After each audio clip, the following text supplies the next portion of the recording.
പ്രവാചകത് പറയുമ്പോ അല്ലാഹുവിന്റെ പ്രവാചകൻ പറഞ്ഞു, ഒരു തെറ്റിന്റെ പേരിൽ അല്ലാഹു 2 പ്രാവശ്യം ഒരു മനുഷ്യനെ ശിക്ഷിക്കൂല. ഈ ദുനിയാവിൽ വെച്ച് നീ ചെയ്തു പോയ പാവങ്ങൾ അല്ലാഹുവിനോട് ഏറ്റു പറഞ്ഞ നാളെ പരലോകത്ത് നീ കടന്നു ചെല്ലുമ്പോ അല്ലാഹു ഇതിന്റെ പേരിൽ നിന്നെ ശിക്ഷിക്കില്ല എന്ന് പ്രവാചകൻ പറഞ്ഞു കൊടുക്കുമ്പോ അല്ലാഹുവിന്റെ പ്രവാചകന്റെ മുന്നിലേക്ക് മായിസ് എന്ന് പറയുന്ന ഒരു ചെറുപ്പക്കാരൻ കടന്നു വരികയാണ്. യാ റസൂലല്ലാഹ്, അല്ലാഹുവിന്റെ നബിയേ, എന്നെ ഒന്ന് ശുദ്ധീകരിക്കൂ നബിയേ. അല്ലാഹുവിന്റെ പ്രവാചകന്റെ മുന്നിലേക്ക് മായിസ് എന്ന് പറയുന്ന ഒരു ചെറുപ്പക്കാരൻ കടന്നു വരികയാണ്. അവിടെ നിന്ന് പറഞ്ഞു, നബിയേ, ഞാൻ വ്യഭിചരിച്ചു നബിയേ, എന്നെ ശുദ്ധീകരിക്കൂ നബിയേ. അല്ലാഹുവിന്റെ പ്രവാചകൻ കേൾക്കാത്തതുപോലെ പോ മായിസ്, പോ മായിസ്. അല്ലാഹുവിന്റെ പ്രവാചകൻ അവിടെ നിന്ന് പറഞ്ഞു വിടുകയാ. കാരണം എന്തെന്നറിയുമോ? വ്യഭിചരിച്ചവനെ എറിഞ്ഞു കൊല്ലണമെന്നാണ് ഇസ്ലാമിന്റെ നിയമം. അല്ലാഹുവിന്റെ പ്രവാചകർ പോയിട്ടൊന്ന് തൗബ ചെയ്യട്ടെ എന്ന് പറഞ്ഞ് മായിസിനെ പറഞ്ഞു വിടുകയാ. ചെറുപ്പക്കാരനായ മായിസ് റളിയല്ലാഹു തആല അൻഹു വീട്ടിൽ പോയി കിടന്നുറങ്ങുന്ന സമാധാനമില്ല, ഉറക്കം വരുന്നില്ല, ഉറക്കം വരുന്നില്ല. എഴുന്നേറ്റില്ല. ഹദ്റത്ത് റസൂലില്ലാഹ് അല്ലാഹുവിന്റെ പ്രവാചകന്റെ മുന്നിലേക്ക് രണ്ടാമതും കടന്നു വന്നു. യാ റസൂലല്ലാഹ്, അല്ലാഹുവിന്റെ നബിയേ, എന്നെ ഒന്ന് ശുദ്ധീകരിക്കൂ നബിയേ.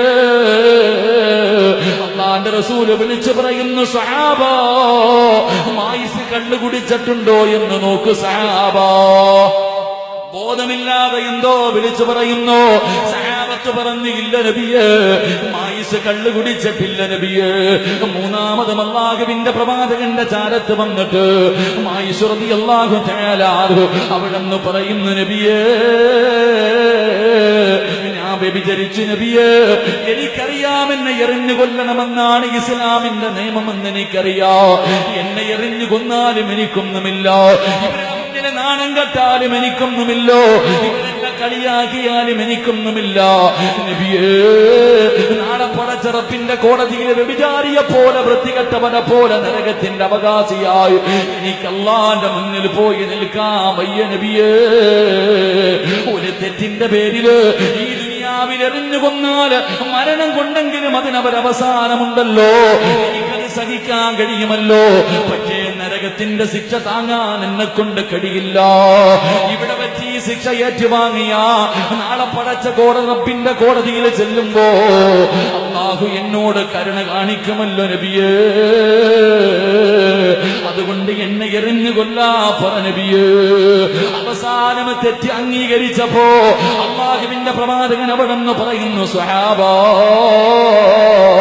മായിസിനെ എറിഞ്ഞു കൊല്ല് സ്വഹാബാ.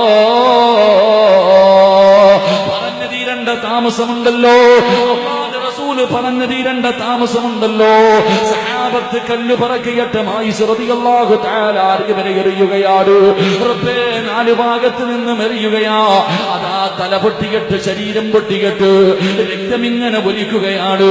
മായിസ് റളിയല്ലാഹു തആല അൻഹു ഓടുകയാ. സഹാബത്ത് പുറകെ ഓടി നടന്ന് എറിയുകയാണ്. കുറെ സമയം കഴിഞ്ഞപ്പോ സഹാബത്ത് വന്ന് പറയുന്നു, യാ റസൂലല്ലാഹ്, അല്ലാഹുവിന്റെ റസൂലേ, മായിസ് ഓടി രക്ഷപ്പെട്ട് കളഞ്ഞു നബിയേ. അല്ലാഹുവിന്റെ റസൂലൊന്നും മിണ്ടിയില്ല, അല്ലാഹുവിന്റെ റസൂലൊന്നും മിണ്ടിയില്ല. കുറെ സമയം കഴിയുമ്പോ അതാ ശരീരത്തിലൂടെ രക്തമൊലിപ്പിച്ചുകൊണ്ട് പൊട്ടിക്കരഞ്ഞുകൊണ്ട് മായിസ് റളിയല്ലാഹു തആല അൻഹു ഇലാ ഹദ്റത്തി റസൂലില്ലാഹ്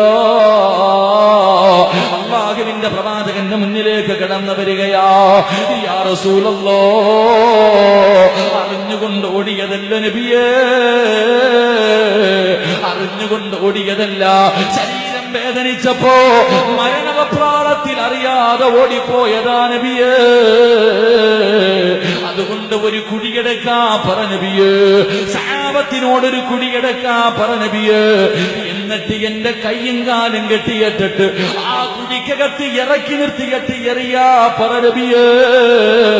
എത്ര ഏറുകൊണ്ടാലും എത്ര വേദനിച്ചാലും എന്നെ കൊണ്ടോടാ കഴിയില്ലല്ലോ.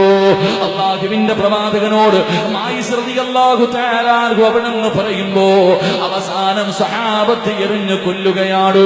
കുറെ നാളുകൾക്ക് ശേഷം അല്ലാഹുവിന്റെ പ്രവാചകനും സ്വഹാബത്തും ആ ഖബറിന്റെ ചാരത്തുകൂടെ നടന്നു പോകുമ്പോ ഒരു സ്വഹാബി പറഞ്ഞു, ദുനിയാവും ആഖിറവും നഷ്ടപ്പെടുത്തിയവനാണ് മായിസ്. അല്ലാഹുവിന്റെ റസൂൽ പറഞ്ഞ മറുപടി എന്തെന്നറിയോ? സ്വഹാബാ, നിങ്ങൾക്കറിയാത്തത് പറയല്ലേ, മായിസ് സ്വർഗത്തിലാണ് സഹാബോ. റസൂൽ അവിടെന്ന് പറഞ്ഞു കൊടുക്കുമ്പോ നീ പച്ചയായിട്ട് അല്ലാഹുവേ ഏറുകൊണ്ട് മരിക്കണമെന്ന് പറയുന്നില്ല, നാട്ടുകാരുടെ മുന്നിൽ നാണം കെടണമെന്ന് പറയുന്നില്ല, പൊതുവേദിയിൽ പറയണമെന്ന് പറയുന്നില്ല, നിന്റെ കുടുംബക്കാരുടെ കൂടെ ഇരുന്ന് പറയണമെന്ന് പറയുന്നില്ല. പൊന്നുമോനെ, പരിശുദ്ധമായ ശഅബാനിന്റെ രാത്രിയിൽ റബ്ബിന്റെ മുന്നിലേക്ക് ഇരു കരങ്ങൾ ഉയർത്തിയിട്ട് അല്ലാ, പറ്റിപ്പോയി പടച്ചവര്, പെട്ടുപോയി പടച്ചവര്, ശൈത്താന് ചതിച്ചു കളഞ്ഞ് പടച്ചവര്, എന്റെ പാവമൊന്ന് പൊറുത്തുതാ അല്ലാ